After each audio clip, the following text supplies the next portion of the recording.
Yali Mother, everyone. I hope you're keeping well and safe. My name is Soraya.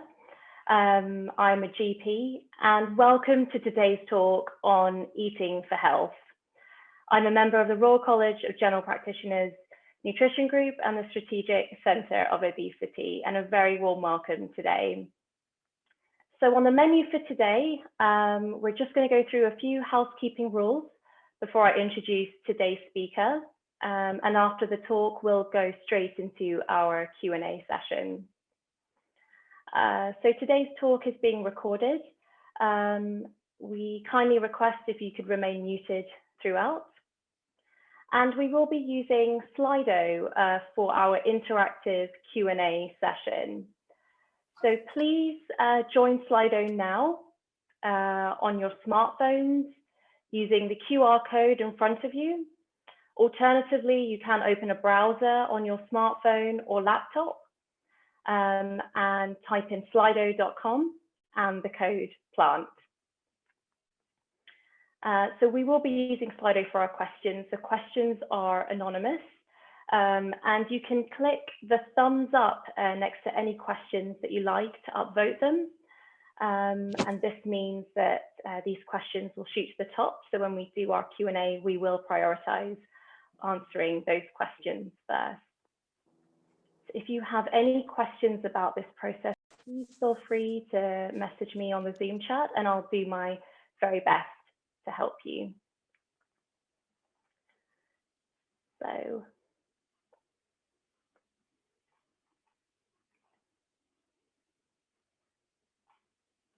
awesome, great.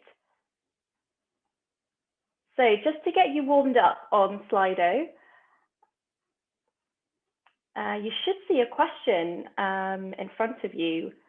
And we'd really like to know in one word how you're feeling today.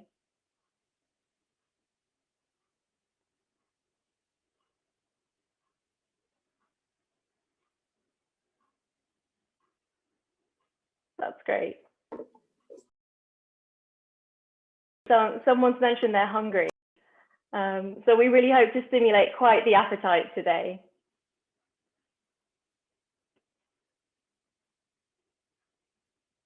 That's great.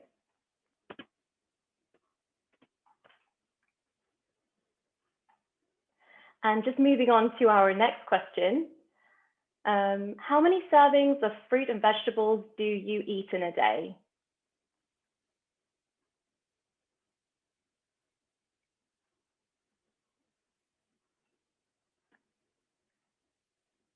So 1 to 3 is proving quite popular. I'll just give you a few more moments to register your answers.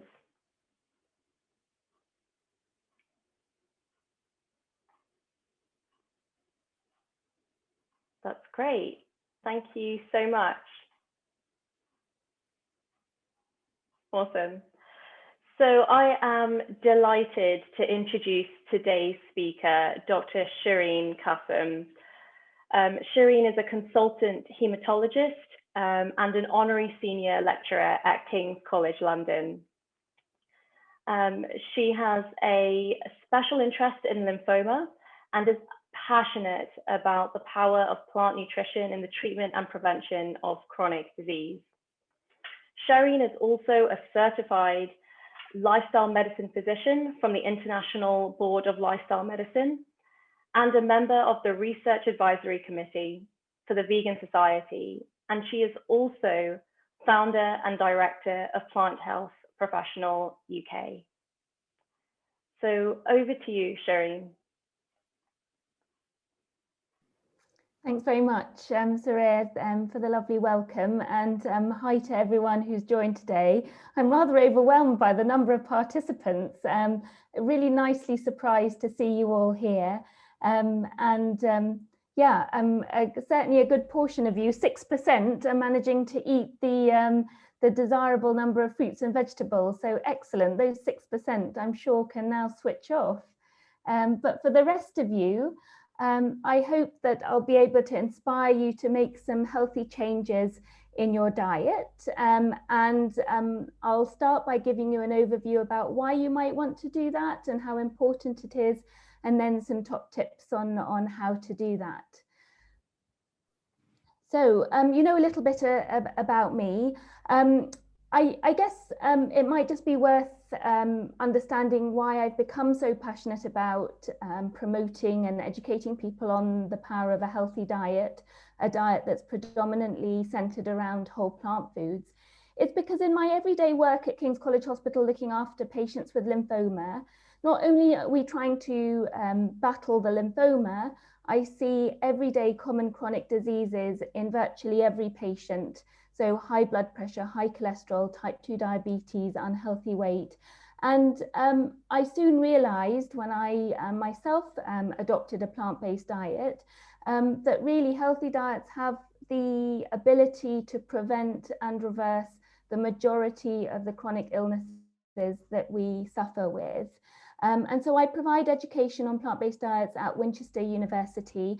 And in order to bring this into the healthcare sector, we have recently launched a new healthcare service called Plant-Based Health Online, which I'll come back to at the end. So what I'm going to cover today is the overview of the current state of our health in the UK, how lifestyle approaches can address the root cause of the majority of these illnesses, how these lifestyle choices impact global health in a broader sense, and then hopefully I'll have inspired you enough to join me and the rest of the health board on taking up a 21-day plant-based health challenge. So this is the scale of the problem, and these are UK data on the WHO website. Non-communicable diseases are now causing 90% of all deaths. And these stats haven't really changed for a while. And the majority of these illnesses and deaths are due to cardiovascular diseases and cancer. And it's quite astounding to think that 5 main risk factors are causing 80% or more of these illnesses. So these are listed on the right-hand side: unhealthy diets, tobacco smoking, excessive alcohol consumption, lack of physical activity, and air pollution. And you can see that 4 out of these 5 are most of the time in our own control. And of course, we have a number of premature deaths in the UK, less than the age of 70, and that's around 11% of deaths, so over 500,000. So when we delve a bit deeper into the UK problem, this is just recently published data from the end of last year, you can see that we're not really any different from any other high-income country. We are still dying of heart disease and stroke, and the common cancers like lung cancer, prostate, breast, and pancreatic cancer. You can perhaps cross off the lung cancer because, you know, if we all stop smoking, then that would virtually disappear. Alzheimer's disease is becoming a greater problem with the aging population, but it has exactly the same risk factors as cardiovascular disease and cancer. And so these risk factors, tobacco smoking still is top of the list, which is a sad state of affairs really, but around 16% of the UK population still smokes cigarettes. But I assume and I hope that our community is better than this, and therefore our top risk factors are directly related to our other diet and lifestyle habits. Because you look down the list and high fasting glucose, high BMI, dietary risk factors, high blood pressure, high LDL, these are all related to predominantly to an unhealthy diet. And because of this, these are data from the end of 2018, nearly half of all adults, that's age 16 or above, have at least one long-standing medical condition. And actually 16% of children do as well, which is incredibly sad. And what makes this so important for us as South Asians is that we appear to have a genetic predisposition to acquire these diseases more commonly. Now, I want to say up front that our genes don't define our health. They are, as people say, they load the gun, but they do not pull the trigger. So our diet and lifestyle choices really are the reason why we are getting more of these illnesses, alongside a genetic profile that predisposes to this. So for example, South Asians are 2 times more likely the Caucasian population to have coronary heart disease, 6 times more likely to get type 2 diabetes. Some of this is because we accumulate fat in the wrong places, and the wrong places mean around the body organs like the liver, the pancreas, the heart. And so even though you might be slim and outwardly looking healthy, it could be that with a poor diet and not enough attention to other healthy lifestyle factors, fat is accumulating in all the wrong places, and this leads to a sort of metabolic syndrome, inflammation, and all the other illnesses that we commonly see. And really, it's within the medical community, we suggest that for South Asians, particularly, that a normal BMI, in inverted commas, so body mass index, is considered at a level of 23 or below, whereas we say 25 for the Caucasian population. And because of this abnormal fat distribution, 1 in 4 South Asians have fatty liver disease, and this is in contrast to sort of 1 in 5 to 1 in 7 in the Caucasian population.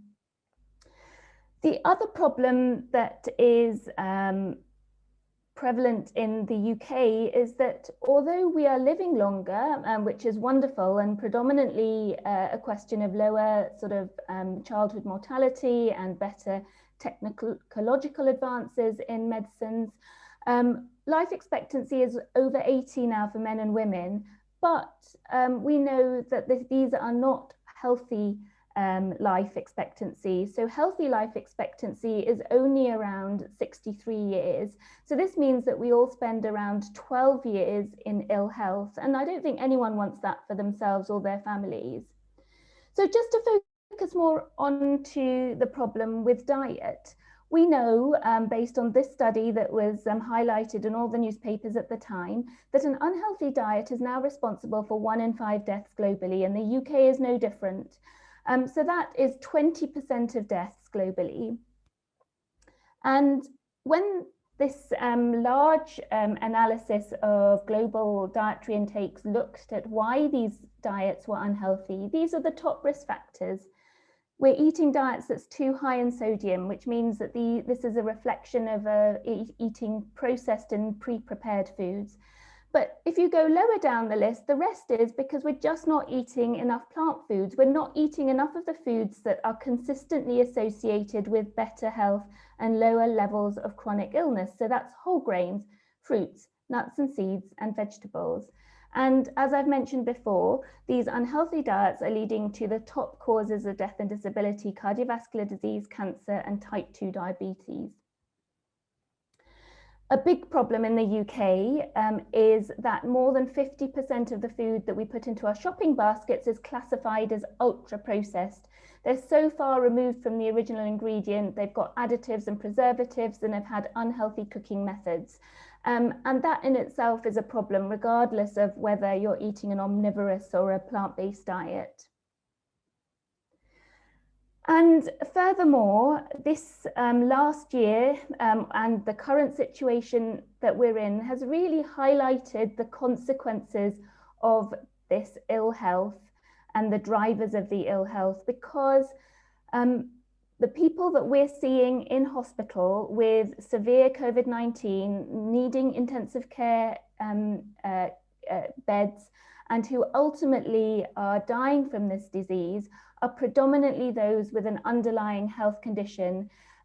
More than 80% of people who die because of COVID-19 have at least one risk factor, such as high blood pressure, cardiovascular disease, cancer, etc. And being an unhealthy body weight is also important in fighting against this disease.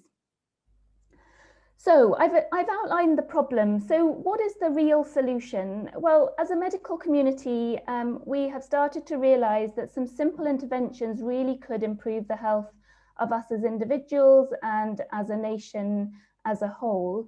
And this has led to the development of a sort of a new subspecialty of medicine called lifestyle medicine.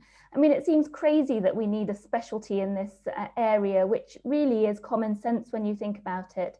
There's 6 main pillars: healthy nutrition, regular, almost daily exercise, avoiding toxins like tobacco and alcohol, stress management, good restorative sleep, and maintaining healthy social relationships. And it's estimated that 80% or more of illnesses could be wiped out if we all paid attention to these 6 pillars. And why is this? Well, just in brief to show you or to mention the underlying processes that lead to all these chronic illnesses, our diet and lifestyle can affect the expression of our genes. So it doesn't matter what genes you inherit, it's really the expression of these genes, which we call epigenetics. Our diet and lifestyle can alter the gut microbiome.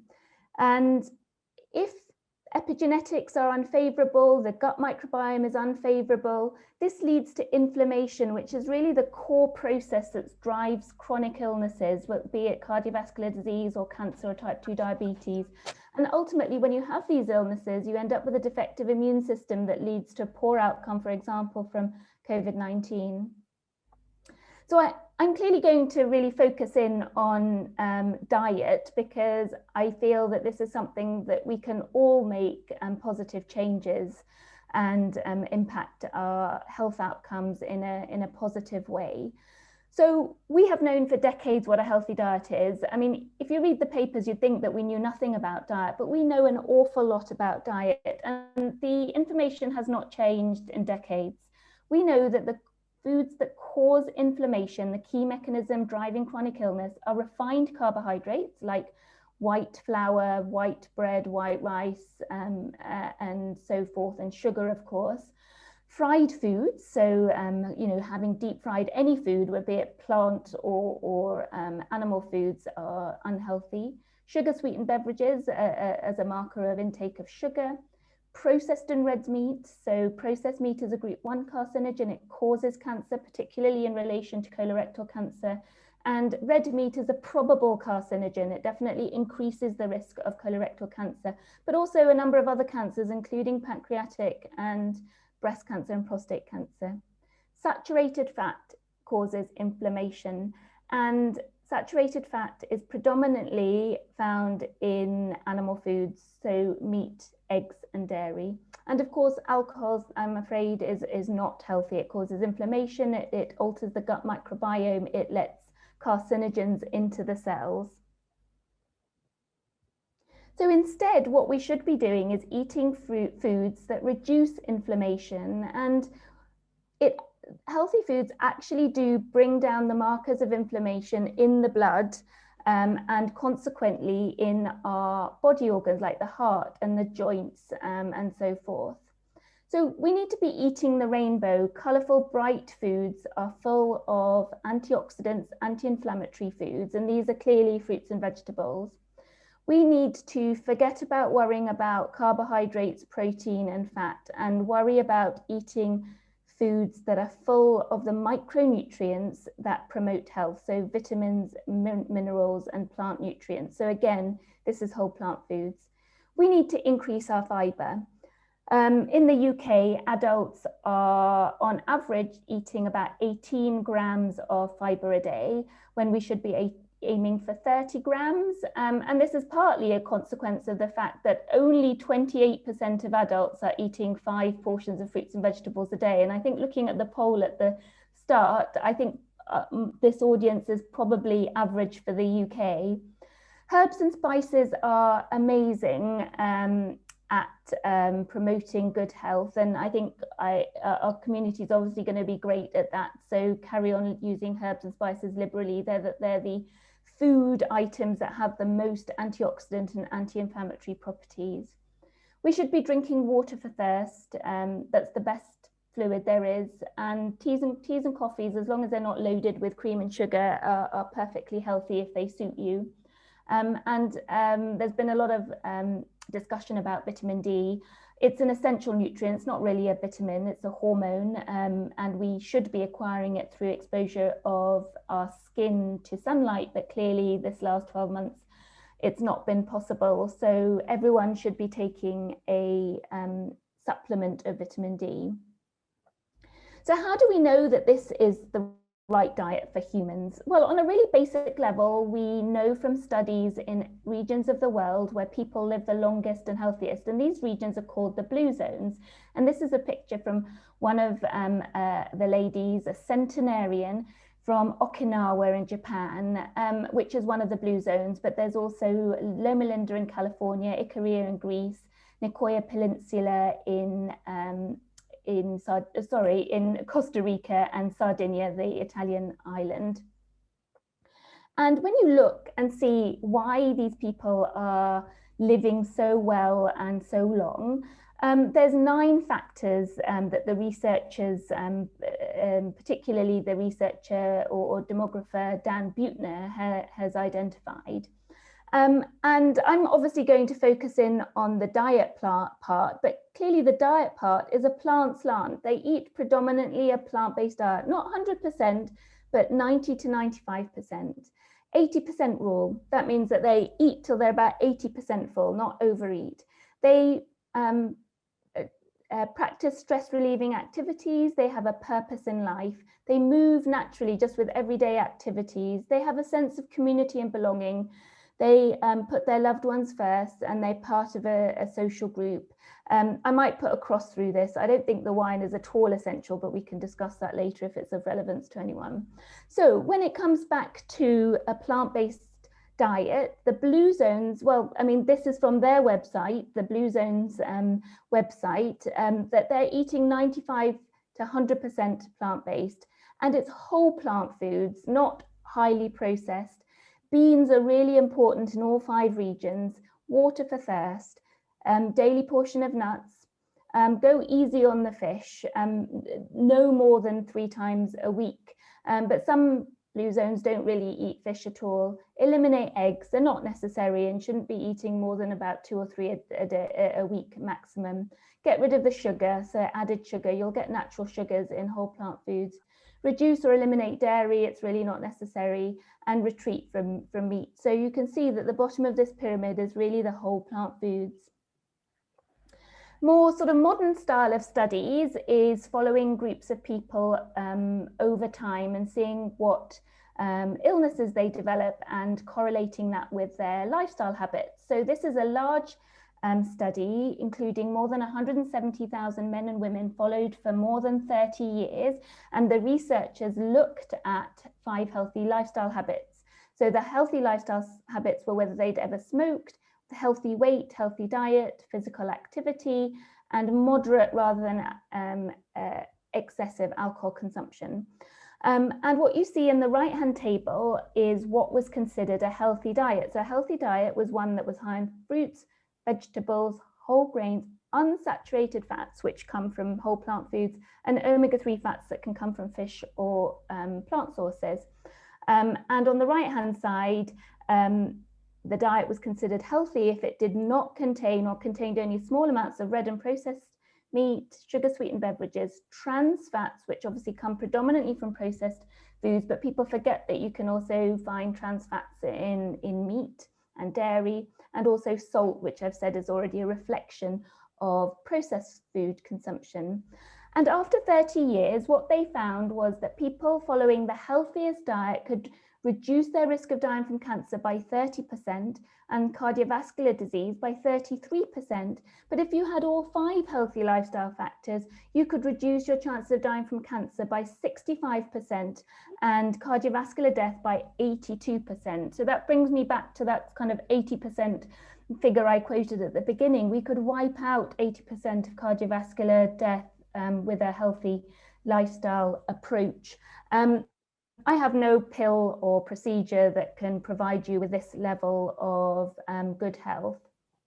And not only were they had a low risk of illness, that with every healthy lifestyle factor, people lived longer. So with the 5 healthy lifestyle factors, men lived 12 years longer and women 14 years longer, and these longer years were in good health. So coming back to what we know about a healthy diet, this information has not changed in decades. We know that a healthy diet should be composed of fruits, vegetables, whole grains, which mean brown rice, brown couscous, bulgur, quinoa, millet, sorghum, those sort of things, and legumes, which means beans, pulses, lentils, chickpeas, peas. It's having a portion of nuts and seeds most days of the week, and a portion is small, it's 28 to 30 grams, what fits into the palm of your hand, and water for thirst, or tea and coffee if you enjoy it. And the really good news is that it's never too late. It's never too late to adopt a healthy lifestyle and really impact your outcome. So it's incredible to think that this man, Dr. Dean Ornish in America, published his paper in The Lancet in 1990.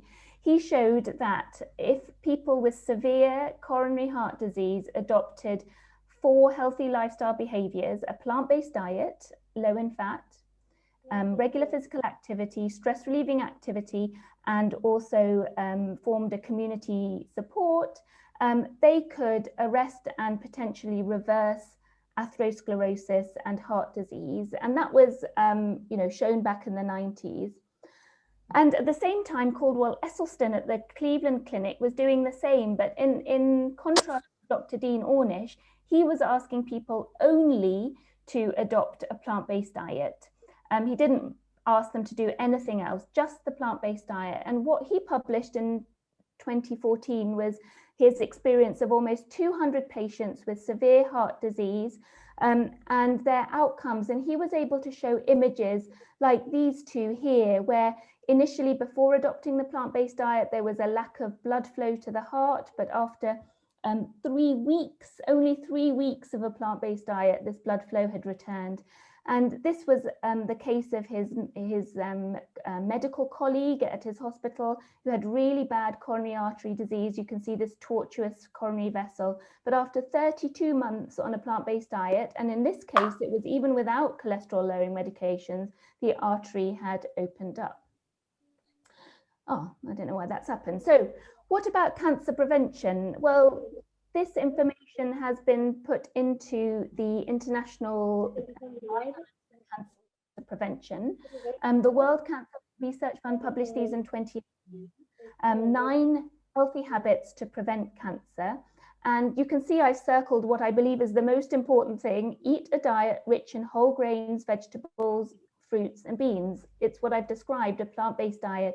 Limit, I'd say avoid red and processed meat. These are carcinogens as classified by the WHO, and all the rest is fairly self-explanatory. Physical activity, really important, be a healthy weight. And with cancer, again, it might never be too late. You can make a really positive impact, even if you've already been diagnosed with cancer. And this is an example of a study in patients with early stages of prostate cancer. Those with early stages were put onto a plant-based diet with regular physical activity and stress relieving activity, and compared to a group that didn't change any of their lifestyle. And after 1 year, you can see in the intervention group, their prostate specific antigen level, the marker of the growth of the prostate cancer, had come down, whereas in the control group that didn't change their lifestyle habits, the PSA had gone up. Now, these numbers are quite small, and what actually matters is the outcome for patients. And at 2 years, over a quarter of the control group had to go on and have radiation or surgical treatment, whereas only 5% in the lifestyle group had to actually go on and have further treatment.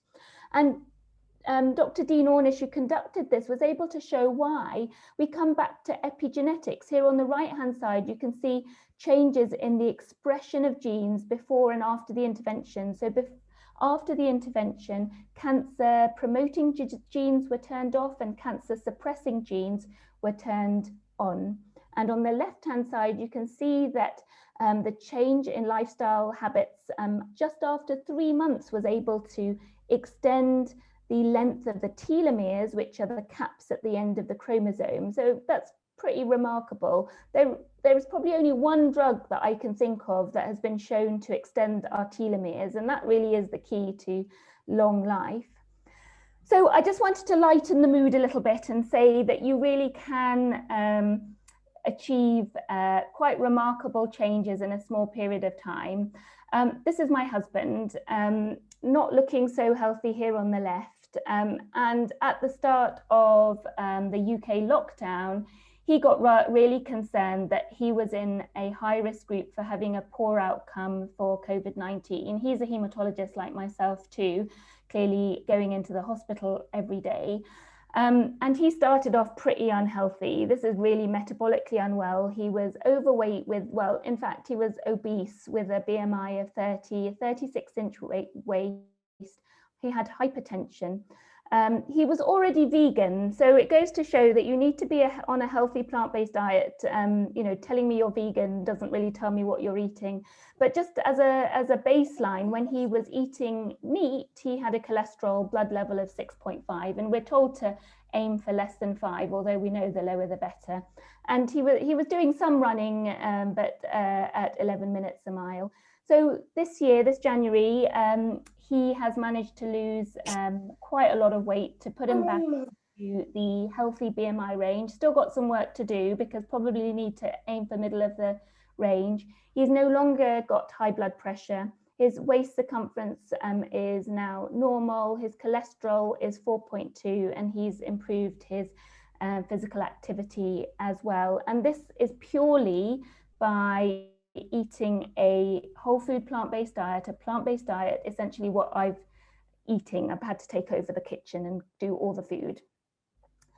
So I think it's also worth us just noting that it's not just about what we like the taste of and what we like to buy at the supermarket, because our own dietary habits are having a bigger impact on global and planetary health. So in the words of Greta Thunberg, our house is on fire and we need to do something pretty soon. We have entered the 6th mass extinction event, and the scientists that warned us 5 years ago published a paper just last year saying that things were just getting worse and that we had not made enough changes to stop the rapid and accelerating loss of species on this planet. Around 70% of all species have already become extinct, and this could be even worse by the end of this century. And this paper has a rather gloomy warning to us all that I think is worth just reading out. They say there is time, but the window of opportunity is almost closed. We must save what we can or lose the opportunity to do so forever. There is no doubt, for example, that there will be more pandemics if we continue destroying habitats and trading wildlife for human consumption as food and traditional medicines. It is something that humanity cannot permit, as it may be a tipping point for the collapse of civilization. What is at stake is the fate of humanity and most living species. Future generations deserve better from us. And the ecological crisis is also in parallel with the climate crisis. They are interlinked, and climate crisis is affecting our personal health and the health of everyone around us. And I'm hoping there's some health professionals in this audience, because we have been called to action by all our professional bodies, and this was just published in the BMJ. Without decisive and urgent action, the climate crisis will increasingly undermine human health and disrupt healthcare delivery. There are both moral and practical reasons for health professionals to be at the forefront of climate change. So how does this relate back to our diet? Well, we know that the single most important thing we can do to do our part to arrest and hopefully start reversing both climate and ecological crisis is to adopt a plant-based diet, because animal agriculture is the leading cause of most of these problems. So for example, animal agriculture is the leading cause of species extinction, ocean dead zones, pollution of water and habitat destruction.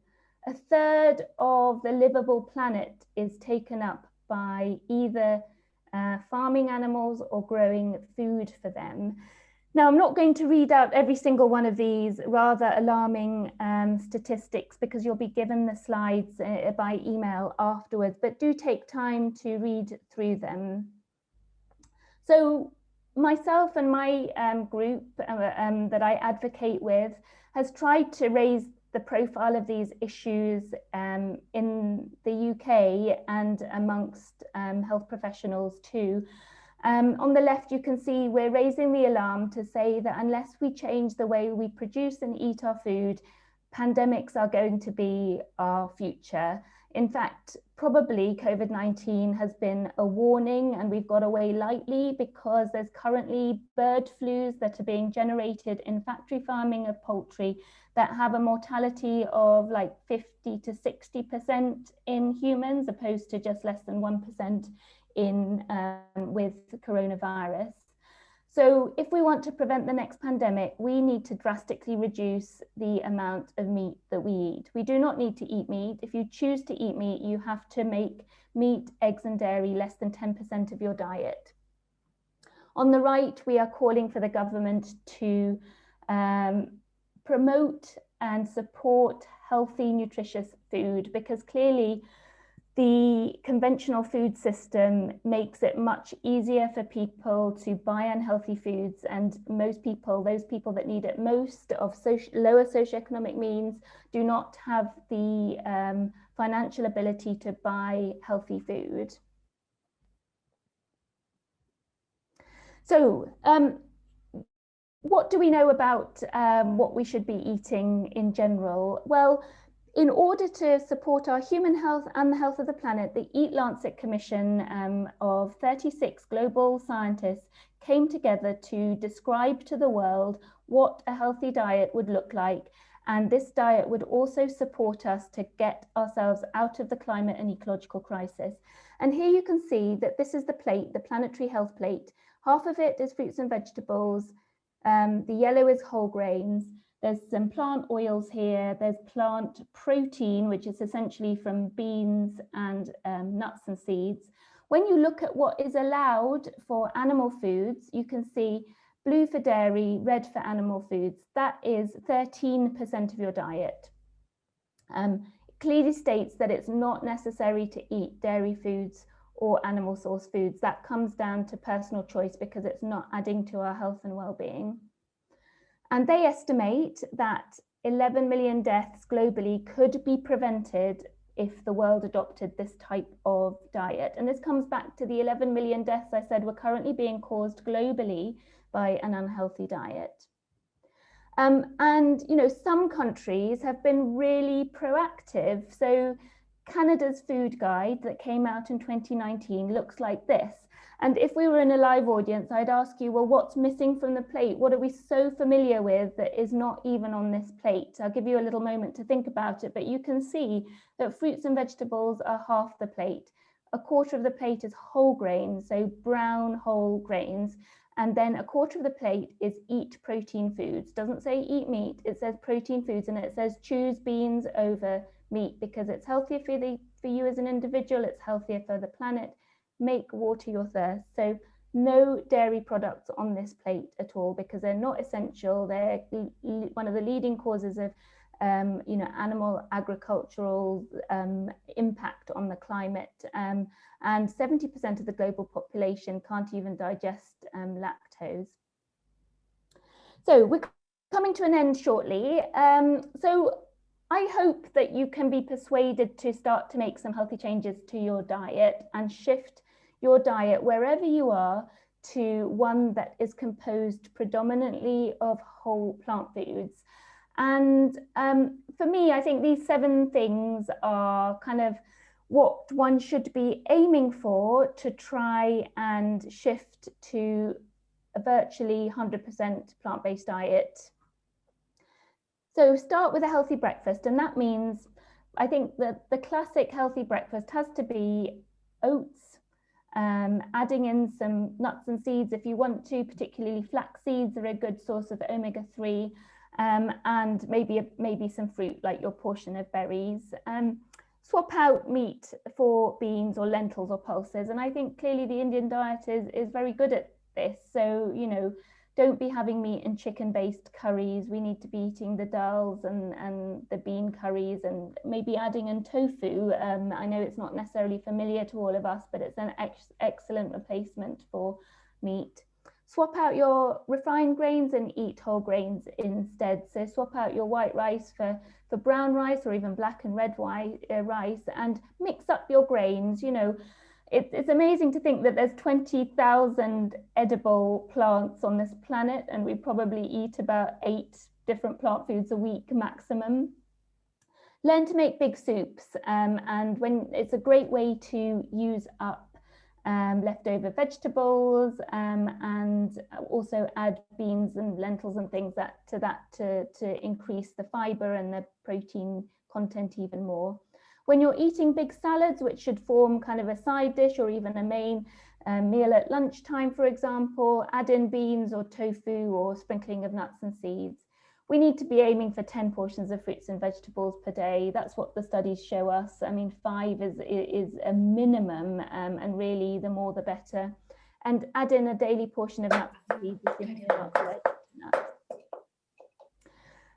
I'm sure there'll be some questions on this, but you know, there's some things that one does need to pay attention to when making changes to your diet, particularly when you're shifting away from meat and dairy. So the common questions that people ask about plant-based diets is, what about calcium? There's plenty of plant sources of calcium. Calcium-set tofu is great, or the fortified plant milks like soya milk and oat milk and the yogurt versions. And then all the greens and beans are loaded with calcium. Iron, it's not a major problem as long as you're eating a healthy plant-based diet. In fact, you know, iron deficiency anemia is no more common in plant-based eaters than omnivorous eaters. And again, greens and beans and nuts and seeds and dried figs, etc. Cooking with iron cast cookware can help as well, and you can increase the absorption of iron-rich foods with a source of vitamin C.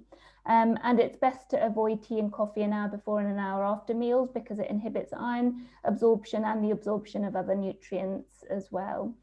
We need to know where we're getting iodine from. It's not really within our sort of cultural diets to be eating sea vegetables, and probably most of us are getting iodine passively through eating dairy products, because iodine's added to animal feed, and it's also used in the antiseptic wash in the dairy vats. So we're getting it passively, not actively. And so you either need to know where you're getting it from and make an effort to eat those vegetables, or take a supplement.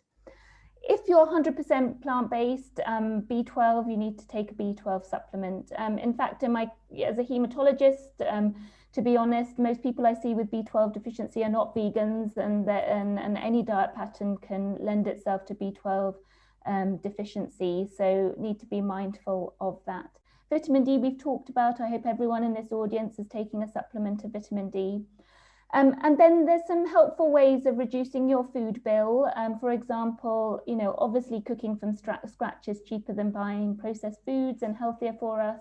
You know, bulk buying your dried grains and beans and pulses, using frozen and tinned fruits and vegetables. I have no problem with that. They're just as healthy. And of course, batch cooking, so it saves time and money, of course. So coming to the end, even more to the end, what we were hoping that people might be enthused to do is to just try a plant-based diet for 21 days. And myself and my team have developed an email support for 21 days where you sign up and you get daily email with information, with videos, with recipes, and multicultural recipes. There's recipes that will be relevant for all of us, regardless of your taste preferences. And this can help you on your way. And if people are keen to give something new a try, what we're suggesting is that we spend the next week planning and preparing, and we can send you some information on the basics of how to think about preparing a healthy plant-based diet. Week 2, sign up for the online email support and you'll start the 21-day health challenge. The following week, I'm very happy to have a Zoom catch-up to answer any questions, queries, support each other to keep going for the rest of the 3 weeks, and then have another Zoom call at the end of the 3 weeks just to have a debrief and see how people have got on, or any challenges, any positives. And very happy to support everyone in a WhatsApp group if that suits people, or just by email if that's also helpful. So I hope as a medical community and in general that we really have reached a milestone where the doctor of the future or the current will give no medicine, but will instruct his patient in the care of human frame, in diet, and in the cause and prevention of disease.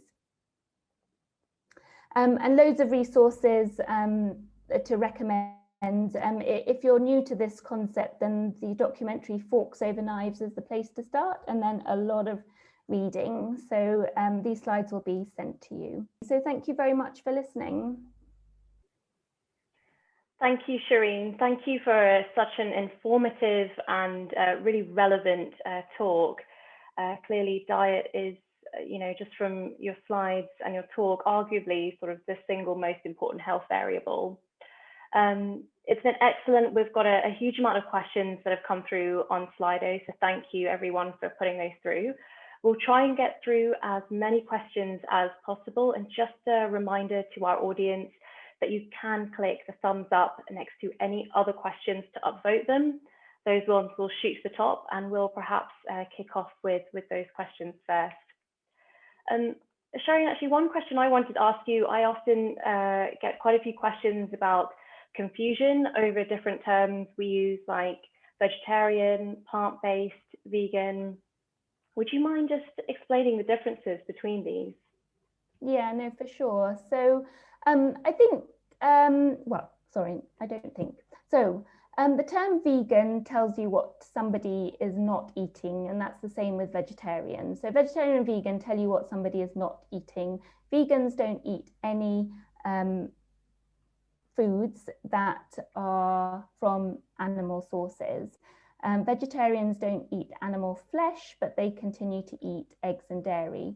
However, the term vegan is not the term for a diet per se. It's the term for a social justice movement that centers animals, and therefore it's a moral and ethical viewpoint. So to use it as a dietary term is not very accurate. So hence, people who are adopting a healthy plant-based diet for their health, and not necessarily about the animals or anything else, and more so for the environment, we're using the term plant-based diet. Now, clearly, there isn't a defined term, but I think most people would say that somebody is eating a plant-based diet if they're 85 to 90% plant-based, and less than 10% is coming of the diet is coming from animal-derived foods. And clearly there's a spectrum. So myself, I eat 100% plant-based diet, but you, for example, if you're cutting down on meat, might eat meat once a week or whatever. And the Eat Lancet plate that I showed is a plant-based diet, predominantly plant-based, but it allows you to have red meat once a week, chicken twice a week, 3 eggs a week. So that's the sort of small amounts that would still qualify as a predominantly plant-based diet. That's great, thank you. So in fact, you can actually be vegan and potentially unhealthy. So plant-based is nutritionally optimum. Yeah, no, you make a very good point, Soraya. Obviously, as I say, a vegan could be eating Pringles, Oreos and drinking Diet Coke, and that would still be vegan. That's great. Thank you, Shireen. We've got quite a few questions regarding the nutritional adequacy of a predominantly and exclusively plant-based diet. And there are a few questions specifically regarding concern about lack of dairy and eggs. You did touch on this. Would you mind recapping that? Yeah, no, for sure. I think it's the most common worry people have, but somehow nobody wants to ask that about the standard British diet or the standard omnivorous diet. And I've already quoted how nutritionally inadequate our current diet is, with a lack of fibre and a lack of fruits and vegetables. So I think this question has to be asked about any diet pattern, and it's correct to ask about 100% plant-based diet. Is it nutritionally adequate? And this has been answered by all the major dietetic organisations around the world. So that includes the British Dietetics Association, the BDA. If you look on their website, they say that a plant-based diet, 100% plant-based diet, can support all stages of life, from birth to old age, when appropriately planned. And I think you could say that about any diet pattern. So the only nutrient that does not exist in whole plant foods, although there's a little caveat to that because there are plant sources of B12, but for most of us, our diet as a plant-based eaters will not contain B12 because B12 is made by microorganisms and is not obviously made by the animals or plant foods. So you do need a B12 tablet. But other than that, and the vitamin D in winter months, there's no essentials as long as you know where you're getting your nutrients from, which is the case for any diet pattern. That's great. And that actually answers quite a few questions about supplements. And of course, you did mention that as well in your talk. Someone's asked specifically about probiotics. Yeah, I mean, I guess this is a bit outside the realm of a healthy diet pattern, because whatever diet pattern you're on, people ask about probiotics. So there's very little data supporting probiotics in the form of kind of supplements. And in fact, the International Gastroenterology Society have just brought out guidelines of which give you some very narrow indications where probiotics may be useful, and they're very niche areas. So for most people, probiotics are not, as tablet forms or kind of supplements, are not going to improve your health. What is healthy is incorporating some fermented foods into your diet, which give you some healthy bacteria, because they have sort of live bacteria. So for example, kimchi, sauerkraut, tempeh. So fermented foods, great source. And then you need to feed your gut bacteria with the right food. It's much better to feed your current bacteria with the right food, and the right food is clearly fiber, which we're all deficient in. So if you eat enough fiber, enough variety of whole plant foods, you don't need to worry about adding bacteria to your diet. That's great. Actually, a really popular question is regarding if you would be able to give some examples of breakfast ideas. Yeah, well, so I have to say I'm not terribly varied. I mean, I really truly think that having porridge oats has got to be the most healthful breakfast you can have, for so many reasons, you know, because oats have been associated with reduced levels of cholesterol and better heart health. You know, you can just, what I do is just soak the oats overnight. So you soak them in your plant milk, add in your flax seeds, add a portion of fruit on top if you want to, and soak them in the fridge overnight, and they're ready nice and soft in the morning. But otherwise, a whole grain bread, or like a sprouted bread with some avocado or a nut butter would be good, some buckwheat pancakes. It just depends kind of what sort of thing you like. Just a big portion of fruit and soya yogurt would be amazing, with some flax seeds sprinkled on, or a portion of nuts and seeds. Yeah. And of course, breakfast is a time when I think we are all trying to be as convenient as we can with what we're doing. Our lives are so busy, and quite a few questions relating to using frozen fruits and vegetables. Yeah, no, absolutely. I think it's a great way to bulk shop, reduce the shopping bill, be able to buy berries, for example, all year round, and not worry about them going off in the fridge. So absolutely, and you know, put them in a smoothie, or even thaw them in, you know, overnight, and add it to your porridge the next morning. So I have absolutely no problem. I have a freezer full of frozen fruits and vegetables. And on the topic of convenience, there's a question regarding processed or sort of ready meals, and whether plant-based ready meals are considered a possible option. Clearly an option. There are loads of choices out there now that are now advertising as plant-based and vegan, purely because the number of people like me eating 100% plant-based is growing for the obvious reasons that I've described. So when there's a demand, the supply chain meets that demand. But sadly, most pre-packaged processed plant-based foods are not going to be healthy for you. In fact, studies have actually looked at this. They've looked at whether you're eating processed plant foods versus whole plant foods versus, just a standard omnivorous diet. And actually, if you're eating a processed plant-based diet, you might come out even worse than your starting diet. So I think they're great as a transition food and for now and again, but it's got to be treated as treat food, because we've got so much data on health outcomes in people who are eating ultra processed foods and processed foods, and it's not good. These foods increase your risk of heart disease and cancer, etc. And I think we need to adhere to the precautionary principle. These foods have been concocted in a very short space of time. There's no real clinical data, but we can learn from what's gone before. And processed foods really have been the downfall of human health, certainly in high-income countries, as we've reached for convenience. Unfortunately, there's no good substitute for cooking at home. Can children adopt a predominantly and or exclusively plant-based diet? And if so, what sort of age would you recommend introducing that? Yeah, I mean, I think one has to do the right thing for yourselves and your family once you have acquired the right knowledge.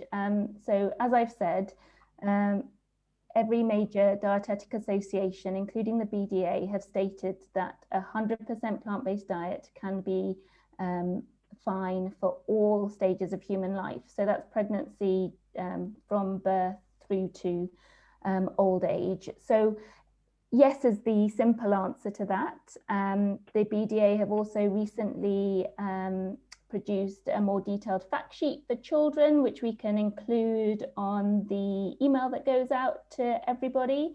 And so, yeah, you can consider it any time. I think it comes down to having some knowledge and skills by which to know how to alter the diet in a healthy way. So yeah, the simple answer is yes, and at any time. And the health outcomes are looking pretty good when you remove saturated fat, added sugar and salt from the diet of children. They are more healthy, have a lower risk of cardiovascular disease. The sad thing is that cardiovascular disease starts in childhood. We've got studies that show that. So the sooner we get rid of the foods that are causing it, the better. And regarding cardiovascular disease, someone's asked, what are the best vegetables to eat for cardiovascular health? Yeah, well, good question. I mean, I have to say, I don't get bogged down in choosing one over the other. I think the key is to have variety. And just to sidetrack a bit, when it comes to our gut bacteria, we know that the most healthy gut bacteria are when you're eating at least 30 different plant foods a week. I mean, I'm not sure I could even name 15 that I'm eating a week. So, you have to be aiming for variety, I think, is the number one thing, because then you're getting the full spectrum of phytonutrients. But to actually answer your question, so there's some key groups of foods that are really great for cardiovascular health. So I would probably start with those that are rich in nitrates, because nitrates, when you eat them and chew those vegetables, the bacteria in your mouth convert it to nitric oxide, and we know that nitric oxide is needed to dilate the blood vessels and keep the endothelial lining working properly. And so these are green leafy vegetables like rocket and spinach and Swiss chard and things, and also beetroot. In fact, there's been a random study looking at beetroot juice versus a control, and they showed that in people with high blood pressure, that beetroot juice actually reduced blood pressure the same as medication. So I'd go with the nitrate rich to start with. The other great thing are to include are, I'm just thinking, trying to prioritize them. Flax seeds are amazing. In randomized study, they've been shown to reduce your blood pressure, improve cardiovascular health, control your blood sugar. And then I'll probably go for whole grains, which again have been tested in randomized studies. So, but basically everything, I think, you know, if you're eating variety for heart health, all vegetables and fruits are great. Thank you. And of course, some diabetics have been advised that having too much of certain seemingly healthy foods, like certain fruits, which break down into a lot of sugar, can be bad for them. What advice would you give there? Yeah, no, I mean, I think this is, again, a common question and sort of argument that's sort of placed or put to us plant-based eaters. I think the key to understand is that when you're eating foods that are high in sugar and you remove those from the diet, so any sugar, whether it's natural sugars and fruits and vegetables, and you then get rid of them from the diet, your blood sugar is going to go down. So it's treating the symptom. It's a bit like using metformin or insulin to bring down your sugar, but actually it doesn't get to the root cause of the problem, which is the insulin resistance, which has been caused by all the other unhealthy lifestyle factors, etc. So it's one way of measuring or managing the symptoms, but actually what you want to do is reverse the underlying cause and actually just removing fruits and vegetables, the most healthy foods on this planet, is really counterintuitive. So it is a way of bringing down your blood sugar, but it's not a way of reversing type 2 diabetes, which can only really be done by removing the offending foods, which are essentially foods high in animal products and the processed, ultra processed kind of foods.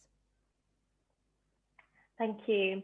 And of course, allergies are now becoming more prevalent. There's a question specifically relating to nut allergies, but I would also probably extend that to soy and gluten. And what advice can you give for these individuals who are suffering from these allergies, but wanting to adopt a predominantly or exclusively plant-based diet? Yeah.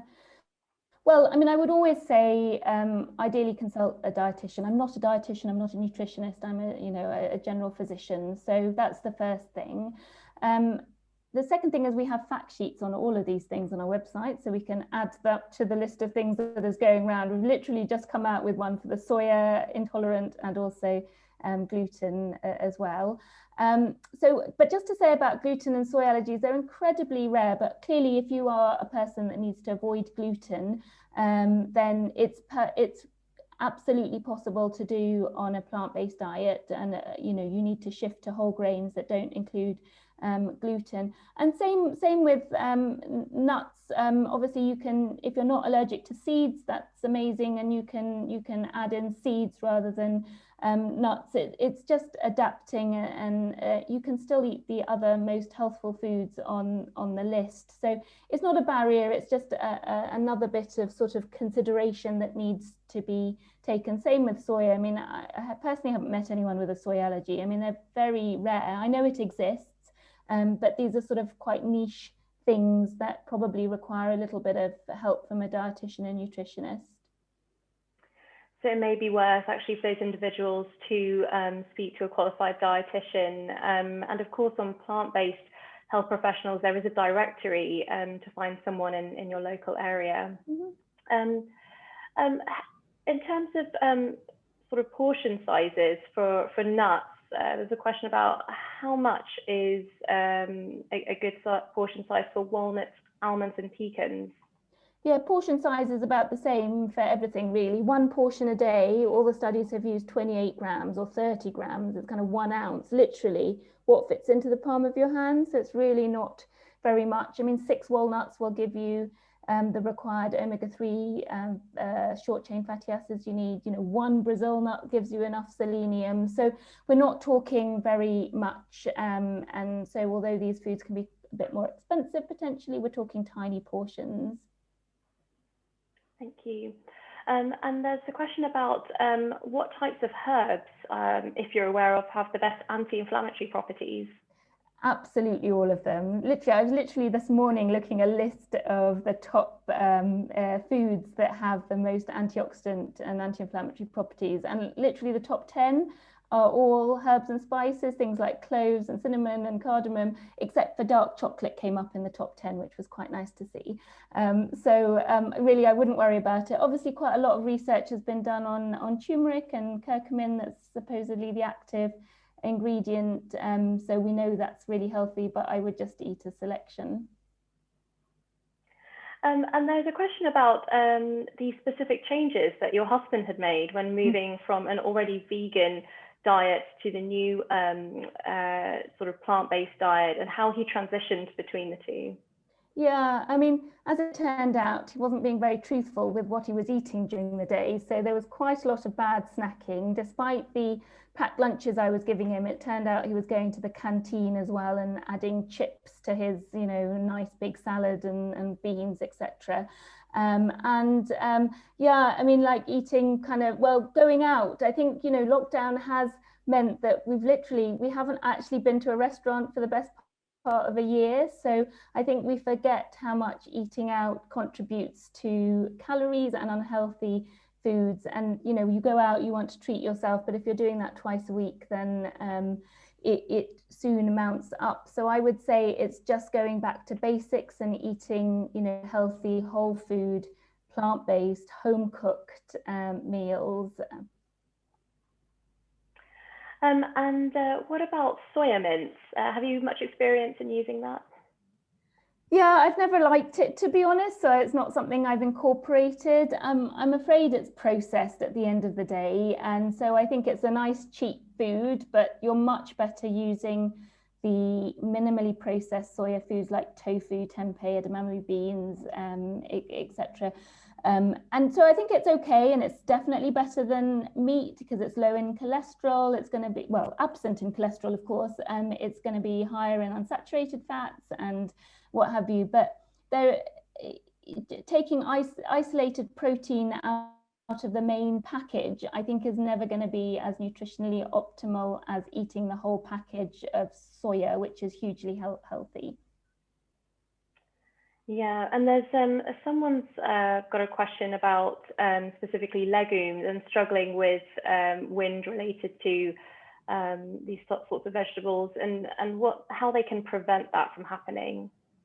Yeah, great question. And again, we have a fact sheet. We'll send it along. But I think that it does take time to adjust to suddenly eating more beans because of the sugars that are produced by the bacteria and what have you. So some really sort of easy, so common tips are, start small, start with small portions and cook. Firstly, soak your beans and lentils and things for 24 hours before cooking them, assuming you're starting from dry, and then cook them really well until they're really mushy. And think about starting with things like hummus and bean dips first, so that you're really starting off with already kind of partly digested version of it. If you're having tinned beans and lentils and stuff, then wash them really well beforehand, because some of those sugars are also in the fluid that's around it. Start with the small things first, so start with lentils rather than chickpeas, for example. Chew really well, so it's really about sort of making sure that you're getting a really, a paste down into your intestine rather than unchewed chunks. And then there's, it seems that sort of cooking with things like, which we do anyway, with cumin and ginger and asafoetida and things like that, really help manage those sort of symptoms. But again, if you're having real difficulty, sometimes it's just worth speaking with a nutritionist and dietitian. But there are simple, you just have to start small and gradually build up until you've got to your tolerance. Yeah, so just a case of your body just adapting to this transition, and as you mentioned, Indian cuisine actually lends itself really well to this type of eating. And children, it can be quite difficult for children to transition. Sometimes their palates don't adapt all that well. Any tips for helping children to adapt to eating, particularly lentils and beans? Yeah, well, it's hard, and I don't have personal experience, and I'm not a pediatrician, so I'm going just from what friends and family have told me. I think with lentils and beans and stuff, the best thing is just to disguise it, isn't it? You know, just to whiz it up in a pasta sauce or a soup or something, so that it's not really what the visible item in the food is. And again, start small, like if your kids are used to eating minced meat, just to do a half and half kind of substitute, or even use some of these kind of faux or fake meats to just slowly transition and change the taste buds. And you do, it only takes about 3 weeks to really completely change our taste buds and what we're used to. And I think what people have said for children is just to give them variety and let them choose, but the main thing is to lead by example. So, you know, your snacks on the side of the table have to be the healthy ones, and they need to see you eating it. So, you know, I think with so much with children, they do what they see, and it's certainly of no value trying to force them. They will start to make healthy choices as they see the variety that's out there. And we have some resources, I think, that we can send across afterwards. What's your opinion on artificial sweeteners? Yeah, I mean, the data is a bit mixed. It's always about compared to what, isn't it? So probably better than having added sugar, but do we need it? No. So I think it's always nice to try and find a natural way of sweetening whatever you're using that artificial sweetener from. And again, using the precautionary principle. I mean, we're not used to eating or adding this to our diet other than for the last few decades. And a lot of stuff we just don't know. There have been some studies that have shown that even artificial sweetener consumption can be linked to things like stroke and cardiovascular disease, but certainly not all of them. So I'm slightly on the fence about them. I wouldn't encourage them, but I'd suggest it's better than, you know, white sugar sweetened beverages, that's for sure. And Shireen, are you able to explain a little bit more about micronutrients? Yeah, I guess those are all the nutrients that, you know, we don't normally talk about, but, you know, the classic ones are vitamins, essentially. So all the vitamins that we know of, A, B, C, D, E, etc., and all the minerals, so selenium and iodine and zinc, etc. So these are all things found abundantly in whole plant foods, and I don't personally think about them that hard, other than the ones that I'd listed, to making sure that I incorporate the relevant foods in the diet, and obviously the vitamin B12. So yeah, that's kind of what we mean about the micronutrients. That's great. And there is a specific question about tea and coffee and the dehydrating effects that these particular beverages have. Of course, that's quite well known, but do you have any tips about the amount of tea and coffee that one should be taking? Yeah, so again, so I think for coffee, 3 to 4 cups appear to be kind of the sweet spot, as it were, if you are going to be drinking. You know, clearly there's no need for these drinks in your diet if it doesn't suit you.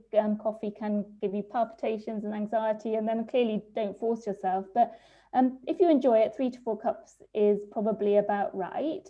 And it may have sort of beneficial knock-on effects of sort of reducing your chances of certain liver diseases and liver cancer, and is generally associated with good health. With teas, I mean, if you're going to choose one and you like it, then green tea has to be the best one to choose. And again, sort of 4 to 6 cups seems to be what the benefits are there for. But I wouldn't be worrying about it too much. And obviously having caffeinated drinks too late in the night or beyond sort of about 3 p.m. probably disturbs people's sleep. So I think it's a really personal thing, not to overdo it, and sort of somewhere between 3 to 4 cups of coffee and maybe up to 6 cups for tea seem to be what the data suggests. Thank you. And there's a couple of questions relating to plant-based health and women's health.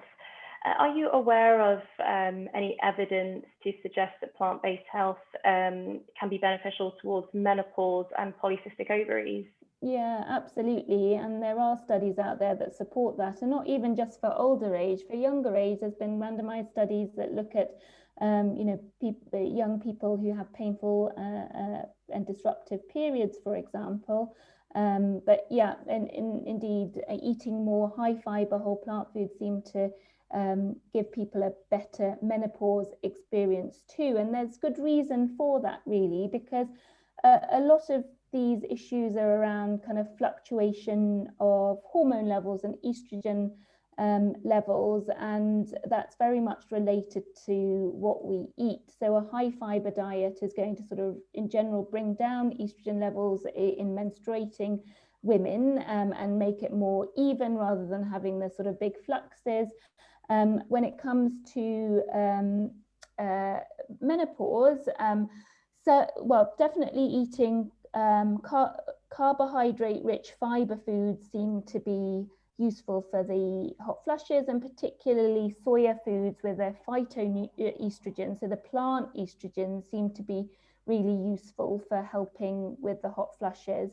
And then for polycystic ovaries, it's part of a syndrome of insulin resistance and metabolic syndrome. So although I haven't seen any sort of good quality clinical data, we can sort of extrapolate it from studies that have looked at insulin resistance and hormone levels and metabolic syndrome. And so you would see benefits if you can bring down your level of insulin resistance, which is sort of the key driver of polycystic ovaries. Yeah, and anecdotally, I certainly know of people that have benefited. And are there any studies relating to fibroids specifically? Not more than sort of anecdote, but yeah, I mean, I think, again, fibroids sort of grow under the stimulation of estrogen, and if you keep your estrogen levels lower by consuming more fiber and avoiding eating estrogens that are present clearly in sort of things like dairy, then you would be better off. But I haven't seen strong data in support of that, just sort of implied data. Thank you. And honey, what do you think about honey, and is it good, is the question? I think all these things come down to, compared to what, honey's never going to be as good as eating fruits, vegetables, whole grains and beans. That's all we do need to eat. It's probably a bit better than white sugar, but to be honest, it still causes a spike in your blood glucose and insulin levels, and it's still processed as a free sugar. I haven't really read around the benefits of all the other sort of bee-derived constituents to know enough, but I've not seen a study that suggests that because you had honey in your diet, you did well. It's more about the other healthy foods.